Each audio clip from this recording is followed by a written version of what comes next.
и дејност во родовата еднаквост. Да. Ние запознаени сме дека има дека законски имаме регулирање на самата родова еднаквост, па колку во рамките на општина Новаци се води сметка за родовата еднаквост според оваа законска регулатива? Да, ние значи со законот за еднакви можности на мажите и жените кој веќе во корелација со законот за локална самоуправа, ние имаме обврска за тоа унапредување на родовата еднаквост. Значи родовата еднаквост да имплементираме во рамките на општината, затоа што тоа е и законска обврска, а и за тоа ние пренесуваме за напредување на нашата општина на тоа ниво, затоа што имаме формирана комисија за родова еднаквост која работи во состав на Советот на општина Новаци и координатор, јас сум координатор во моментот за родова еднаквост.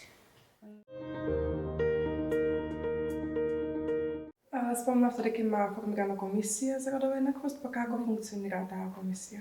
Па комисијата обично носиме програма, секоја година носиме програма за работа на оваа комисија заедно со мене.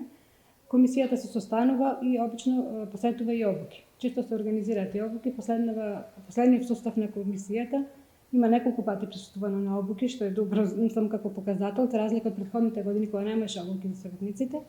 А пред некој ден ништо се договаравме да направиме обука и за останатите административни службенци, затоа што тие немаат таква обука и како добро потребна за да станат свесни за она што значи родова еднаквост во денешно време.